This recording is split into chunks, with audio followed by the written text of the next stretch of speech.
Geração 68 é um grupo de mais de 60 autores que está lançando o livro Resistência, As Vozes da Resistência no Paraná. E hoje a Pátria Distraída recebe um desses autores, o nosso amigo Narciso Pires. Narciso, que bom ter você com a gente, contribuindo com conteúdo aqui para a nossa Pátria Distraída.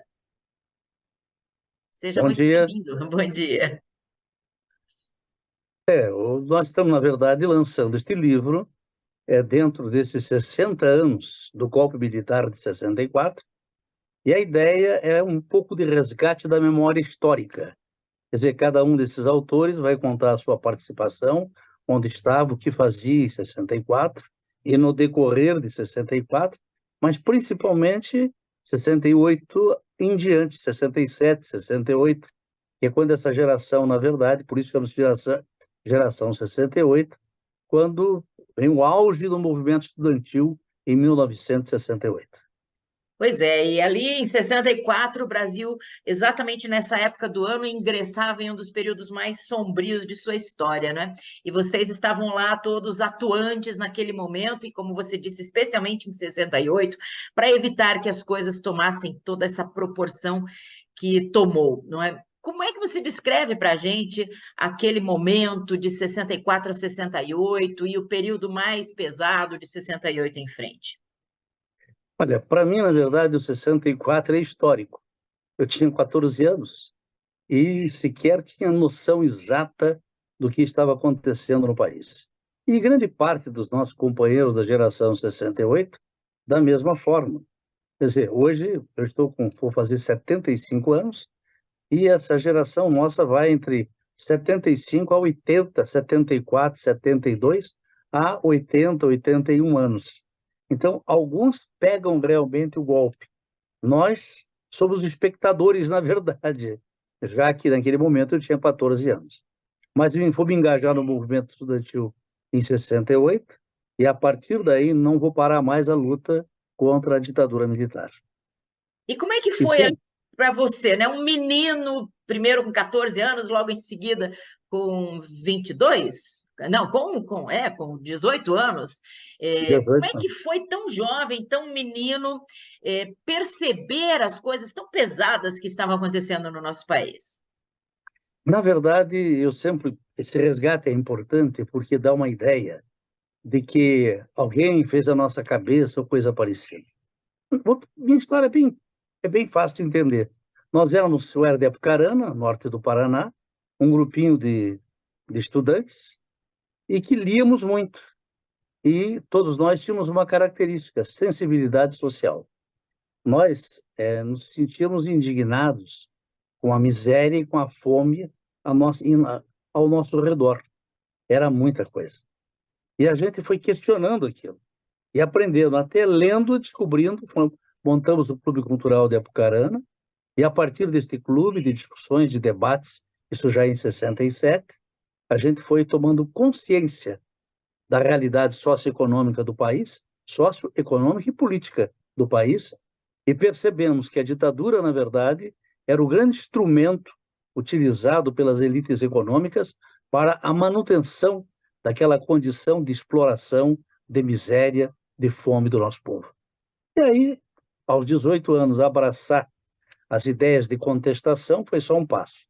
É muito importante entender que este grupo de Apucarana, que eram, na verdade, originalmente 5 garotos, morreram todos, eu sou sobrevivente, 2 foram assassinados pela ditadura militar, 2 morreram acidentalmente, mas um dos que morreu acidentalmente, inclusive, tentou suicídio na prisão como consequência da violência das torturas. Então, Pois é, isso diz muito sobre tantos dos pensamentos que a gente vê hoje em dia circulando por aí, dizendo que, na verdade, o Brasil não teve uma ditadura, que, na verdade, a ditadura foi muito leve no Brasil, e aí você traz essas histórias para a gente, que realmente nos deixam indignados, não é? Quer dizer, como é que era para quem estava ali dentro daquele fervo do momento? olha, é interessante observar que, para grande parte das pessoas, nem sabe do que aconteceu. Mas para aqueles que ousaram pensar, ousaram criticar, ousaram lutar, acabou se pagando um preço muito alto. Para se ter uma ideia, nós tivemos no Brasil todo cerca de 500 mil pessoas perseguidas, entre 50 e 60 mil presas e cerca de 20 mil pessoas torturadas. Aqui no Paraná, nós podíamos mais ou menos calcular assim: mais de 20 pessoas perseguidas e mais de 3 mil pessoas presas e torturadas. E Então, você... Oh, desculpa. para nós, né, claro que nós não imaginávamos, porque a ditadura não é uma coisa só o tempo todo. Ela, na verdade, a percepção, por exemplo, 68, a gente achava até que tinha liberdade. A gente se reunia, discutia, fazíamos manifestações, etc. e tal, mas a partir do ato institucional número 5, do dia 13 de dezembro de 1968, a realidade brasileira mudou. Foi um golpe dentro do golpe. A ditadura assume a sua face mais cruel, mais violenta, passa a matar, passa a desaparecer opositores, jovens, inclusive, e a perseguir de forma violenta todos os que se opunham a ela. E aí, estudantes e artistas estavam na linha de frente dessa turma mais questionadora, que, portanto, foi a mais perseguida. Sem dúvida. Os estudantes, inclusive, a gente brincava, estudante e profissão perigo, porque, na verdade, cada escola, cada universidade estava repleta de dedos duros, de agentes infiltrados. Quer dizer, não precisava participar. Às vezes as pessoas pensam, não, as pessoas foram lá, participaram, lutaram, pegaram armas contra o governo, contra a ditadura militar. Não, isso que é mais incrível. Não precisava. Bastava fazer um discurso de indignação que seria fichado, perseguido pelo resto dos tempos durante a ditadura. Quando você olha Impediram de para... fazer públicos, E, impediram de fazer concursos públicos, inclusive. meu, é muito assustador a gente pensar numa coisa assim, não é? E quando você olha para trás, Narciso, quais são as histórias que mais vêm à mente? Ou, por exemplo, quais são as histórias que você relata no livro para a gente? Olha, na verdade, a gente procura levantar a questão da memória. História, meu Deus, tem tantas. Manifestação, a morte do Edson Luiz de Lima Souto, por Uhum. exemplo, no Rio de Janeiro, mobilizou o Brasil inteiro. Na época, nós fizemos uma passeata em protesto pelo assassinato dele com 3 mil pessoas, com 3 mil jovens. Quer dizer, nós tivemos muitos momentos, né? Pega, por exemplo, ali eu mesmo fui preso 6 vezes. Eu passei a primeira prisão, eu vivi na clandestinidade. Eu tinha 20 anos, estava na clandestinidade já. E quando eu estava na clandestinidade, já tinham assassinado 2 companheiros nossos, que eram o Idésio Brianese e o Antônio dos Três Reis de Oliveira, de Apucarana, assassinados os dois em São Paulo. Então, veja, as histórias são muitas, muitas de repressão, de violência contra a juventude, contra os trabalhadores, enfim. E ver a morte de perto, quando se está lutando por um ideal, como é que você descreve essa situação? Olha, é uma situação terrível. Eu vi a morte de perto muitas vezes. Fui perseguido violentamente. Em 75, por exemplo, eu fui sequestrado. Fui preso, sequestrado, aliás, fui sequestrado, preso, torturado e levado para o local de tortura com um capuz na cabeça, às vezes um óculos, uma venda nos olhos, e trazido a Curitiba, de Apucarana a Curitiba, com venda nos olhos, conduzido a um local clandestino do Exército, que era um local de tortura, que era chamada Clínica, olha só, Clínica Marumbi, que era, na verdade, uma sátira. Quer dizer, chamada de Clínica Marumbi, o centro de tortura do doicode do Exército em Curitiba. E sua família na época, Narciso, não te aconselhava, por exemplo, a desistir disso, a delatar colegas? Como é que fica uma família com essa insegurança toda? Olha, eram momentos difíceis e que, evidentemente, minha família sofreu muito. Minha mãe, nossa, sofreu horrores. Meu pai, claro, eles, mas não criticavam, não criticavam. Pelo contrário, meu pai dizia que tinha muito orgulho de mim. Então, ele sabia que a luta que a gente fazia era uma luta correta, era uma luta justa.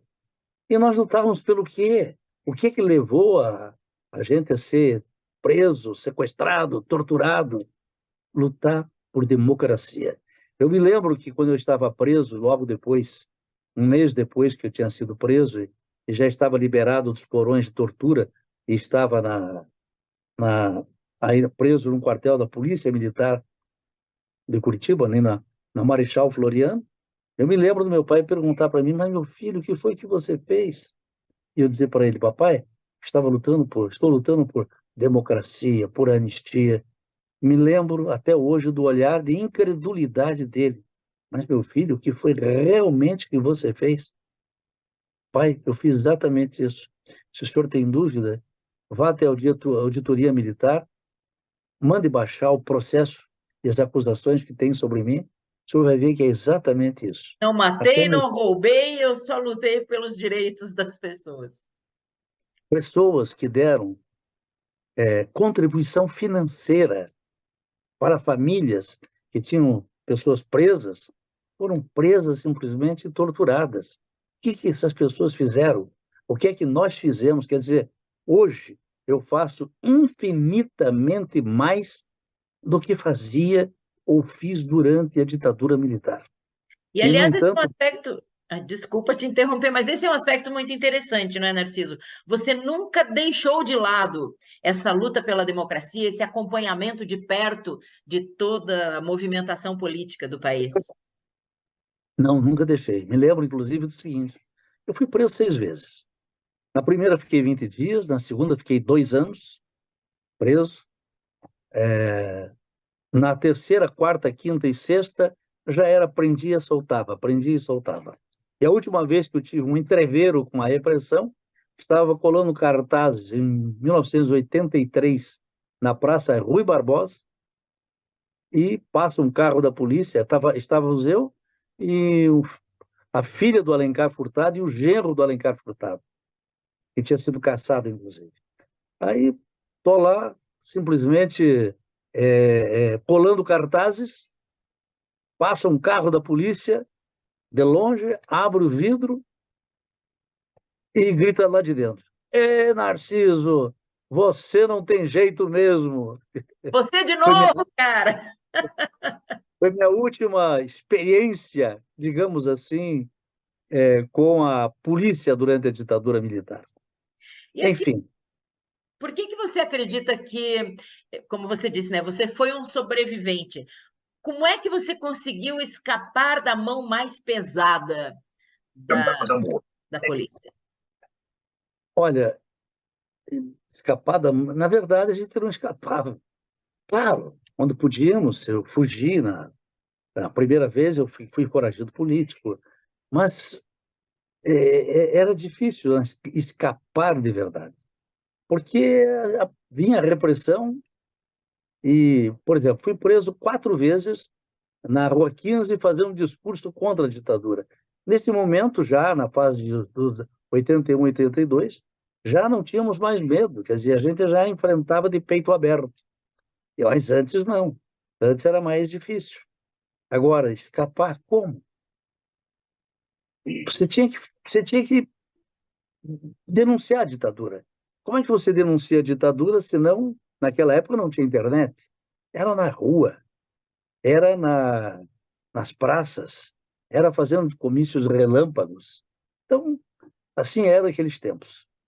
E depois, como é que você acompanhou sempre de perto a evolução do conhecimento político, das práticas políticas no país? Tivemos lá a abertura, primeiro presidente civil, depois uma esperança, e parecia que as coisas agora, nas últimas décadas, estavam se assentando, e agora a gente vê um discurso de ultradireita, inclusive muita gente defendendo a volta do regime militar, como eles gostam de chamar.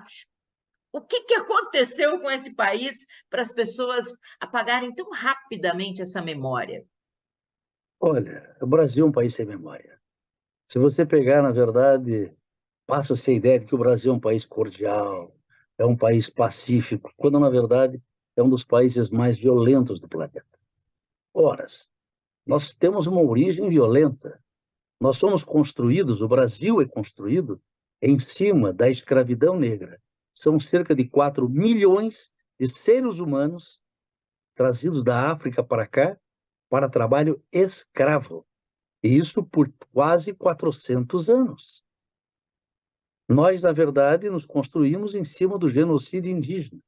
Quando os portugueses aqui chegaram, existiam estima-se de 3 a 5 milhões de indígenas. No final dos anos 50, estimavam-se que existisse apenas 180 a 190 mil. E o restante foram assassinados, foram mortos, foram trucidados. Eu mesmo morei numa cidade, lá em São Jerônimo da Serra, na década de 50. Década de 50, veja bem, não é tão longe assim. E nós ouvíamos histórias ali dos mais velhos que contavam as expedições para caçar bugres, Meu Deus. para matar, caçar bugres, matar os índios. Isso durante os anos 20 e os anos 30 do século 20. Ou seja, nós não estamos muito longe. Não, isso é em termos de história é anteontem, né? Não, e o pior, veja, a abolição dos escravos se realiza em 88, um ano e pouco depois é dado um golpe. Por quem que é dado esse golpe militar? Golpe militar. E aí você vai ver que, na verdade, é um golpe dado contra exatamente a população mais pobre e mais humilde. Por quê? Porque a proclamação da República foi um golpe dado numa aliança entre o Exército, as Forças Armadas e as elites paulistas e mineiras, exatamente as elites que votaram contra a abolição. Pelo contrário, se sentiram roubados pela abolição dos escravos. Então, essa é a nossa origem. Violência. Daí para frente, A gente pode depreender daí que a nossa história é sempre feita assim, de pequenos avanços e grandes retrocessos, pequenos avanços e grandes retrocessos? veja, a abolição dos escravos é o quê? Liberta-se os escravos. Nenhuma política de integração desta população imensa, alforriada, é feita para integrá-la à sociedade. Muito pelo contrário, Simplesmente jogado. de todas as condições, são jogados. Faz-se um processo, inclusive, a primeira lei, durante a República, a primeira lei de imigração tem no seu preâmbulo exatamente a justificativa de importar da Europa, de trazer imigrantes da Europa para embranquecer o povo brasileiro. Proíbe-se a imigração da África, proíbe-se a imigração da Ásia e faz-se exceção apenas para japoneses. Então, espera aí, olha só, isso já estamos isso durante a República, a primeira lei de imigração. Então, é uma violência contra os mais pobres. Quando nós nos envolvemos na Segunda Guerra Mundial, isso que é importante entender, nos envolvemos na Segunda Guerra Mundial e lutamos contra o nazifascismo, há um sopro de esperança, de liberdade no Brasil, retorna a democracia, os movimentos sociais de trabalhadores crescem na busca da conquista de direitos, camponeses de direito à terra, de direito à previdência, de direito ao trabalho registrado. Da mesma forma, a luta pelo aumento salarial, pela estabilidade no emprego. O que é o golpe de 64, senão uma resposta a esse avanço das conquistas sociais de camponeses, de trabalhadores, e uma tentativa de responder pelo governo João Goulart a essas demandas, e a tentativa de impedir que elas sejam respondidas é o golpe militar. A elite, patrocinado pelas elites econômicas, em aliança com interesses internacionais, naquele momento, dos Estados Unidos, num verdadeiro ato anti-Brasil. Porque, na verdade, a ditadura militar, falamos muito do ponto de vista da violação de direitos humanos, mas do ponto de vista do desenvolvimento do Brasil, foi uma tragédia. Nós renunciamos à soberania e nos submetemos a caminhar a reboque dos Estados Unidos. E você acredita que o processo de abertura também foi nesta linha? Quer dizer, não foi uma abertura por uma vitória verdadeira, popular, mas sim porque não interessava mais manter o regime militar, porque ele foi uma abertura bem gradativa, né? O regime militar já não mais se sustentava. Veja, o regime militar acaba em 1985. Ele transfere o poder para os civis em 1985. Mas o que aconteceu 2 anos antes? Bom, o Brasil, os militares pegam o Brasil em 64, com 3,6 bilhões de dólares de dívida externa. Vão entregar, em 1985, com 110 bilhões de dólares de dívida externa. Mas pior, os Nem 3 se fala bilhões, isso. os 3,6 bilhões de dólares de dívida externa, com juros de 4,5% ao ano. Em 1985, são 110 bilhões de dólares, com juros de 21% ao ano. Meu Deus. O Brasil Meta tornou-se exponencial. ingovernável pela dívida criada pelos militares. E essa crise da dívida vai se prolongar, se você prestar atenção, até 2006, quando será pago, em 2006, a dívida junto ao Fundo Monetário Internacional. E quando é que ele entra no Brasil? Em 1983, pelos militares. O primeiro acordo com o Fundo Monetário Internacional. O Brasil se ajoelha diante do Fundo Monetário Internacional no governo militar. Quando o Brasil passa o governo dos militares para os civis, a inflação no Brasil é de 235% ao ano. Ou seja, não tinha mais governabilidade. Os militares deixam por absoluta incompetência administrativa. Deixa E o poder. ainda hoje tem gente que defende que era um período pujante e que eles deveriam voltar porque eram grandes administradores. Como responder com esses dados históricos a esse grupo que parece ainda tão forte hoje, Narciso? Olha, eu sempre lembro que, inclusive, o período mais corrupto do Brasil foi durante a ditadura militar. Uhum. Por quê? Porque você não podia denunciar. Quem denunciasse a corrupção simplesmente era preso. Veja, Itaipu Binacional, o orçamento inicial estimado da Itaipu Binacional era de 2 bilhões e 600 milhões de dólares. Sabe quanto foi pago? 18 bilhões de dólares. Se você pegar a Ponte Rio-Niterói, Angra, Transamazônica, ali começa, na verdade, a grande corrupção das empreiteiras.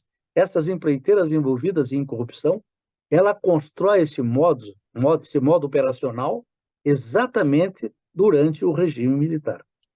E aí se acostumaram a agir desta forma. Construíram, na verdade, os cartéis, É. tornaram-se poderosas e esse modo operacional se difundiu por todo o país. Cada cidade, pega Curitiba, por exemplo. Quem não sabe que existe uma elite financeira, aliás, uma elite empresarial que domina, que controla a cidade? Olha aí, as empresas de ônibus são as mesmas de 40 e 50 anos atrás. Não tem uma nova. Uma. Não tem. São todas de 50 anos atrás. E o caminho daqui para frente, Narciso, como é que você imagina? Você se considera uma pessoa otimista? É uma luta que não dá para esmorecer? Precisamos estar atentos, precisamos estar vigilantes. Olha, eu gosto de lembrar uma questão que eu acho importante. Nós falamos muito na resistência à ditadura militar. Nós participamos da resistência. Mas que resistência? Na verdade, a nossa resistência era uma resistência à miséria, à fome, ao sistema econômico que provocava essa distorção, a exploração exacerbada do homem pelo homem. Todos nós, os meninos, nós lutávamos contra isso. A ditadura é um grande obstáculo, na verdade, para que e estava a serviço, era um instrumento dessa exploração, desta miséria. Por isso a nossa resistência é contra a ditadura. Mas termina a ditadura? Termina a nossa resistência? Não. Ela continuou e continua até os dias de hoje. A nossa resistência é, na verdade, contra um sistema perverso, injusto, cruel, excludente, que provoca a miséria em escala planetária. Veja o Brasil, por exemplo. Eu assisti um programa esses dias atrás na Globo, falando sobre a produção de alimentos e a necessidade da produção de alimentos para combater a fome. Meu Deus, nós produzimos alimentos hoje no Brasil para alimentar mais de 800 milhões de pessoas. Só para se ter uma ideia, nós temos hoje per capita, produzimos mais de 300 milhões de toneladas de grãos. São 4,5 kg por dia de grãos. No entanto, a Organização, a Organização Mundial de Saúde estima que são necessários por pessoa 180 gramas de cereais por dia. Nós produzimos 4,5 kg por dia, do bebê ao mais velho. Nós produzimos, e estima também a Organização Mundial de Saúde, que são necessários 100 gramas de carne por pessoa dia. Nós produzimos 400 gramas para o bebê, que não come carne, até o mais velho. Então, nosso problema não é produção de alimentos. Nós produzimos alimentos em larga escala para atender a população brasileira. Há um ano atrás, apesar de produzirmos alimentos mais do que suficiente para 800 milhões de pessoas, somos apenas 203 milhões, e há um ano atrás, 125 milhões de pessoas tinham carências alimentares, 33 milhões passavam fome. Hoje, um ano depois, são 71 milhões de pessoas com carências alimentares e 11 milhões de pessoas passando fome. Essa é a luta. Essa é a Ainda é nossa... assustador. Bom, a gente está caminhando para o final dessa nossa conversa, Narciso, porque a gente sempre corre contra o relógio. Mas eu queria, assim, uma palavra final sua, uma mensagem final sua que nos acendesse alguma esperança ou que nos alertasse para nos mantermos vigilantes. Olha, esperança, claro. Nós lutamos contra um sistema injusto, um sistema perverso. E essa luta tem que continuar. A história, como você mesmo disse, ali atrás, é uma piscadela, não é nada. E da mesma forma a nossa passagem por esse mundo. Agora, a construção de um mundo mais justo, de um mundo igualitário, ele se faz no dia a dia. Então, esperança, sempre. A luta continua da mesma forma que começamos aos 18 anos de idade. Desânimo? Jamais. É possível perceber de lá para cá uma evolução. Eu me considero uma testemunha da história e posso dizer com tranquilidade, os dias de hoje são infinitamente melhores do que de 40, 50, 60 anos atrás. Então, tem que ter otimismo, sim, porque, na verdade, nós avançamos e avançamos muito. Claro, existem muitos desafios. Nós estamos com uma extrema-direita aí, que pela primeira vez no Brasil ela ganha uma força extraordinária. Aliás, no mundo, depois que ela foi derrotada em 1945, quando o nazifascismo, a extrema-direita mundial, foi derrotada pela democracia, na Segunda Guerra Mundial, ela agora está retornando bastante forte. No entanto, é mais um desafio e, com certeza, venceremos mais uma vez. Precisamos de mais Narcisos. Narciso, querido, muito obrigada por suas palavras. Realmente, assim, uma conversa muito boa, muito esclarecedora, que eu tenho certeza que vai ser enriquecedora para todo mundo que acompanhar com a gente. Muito obrigada, um abração para você e força na luta. Eu que agradeço a todos. Obrigada, até mais.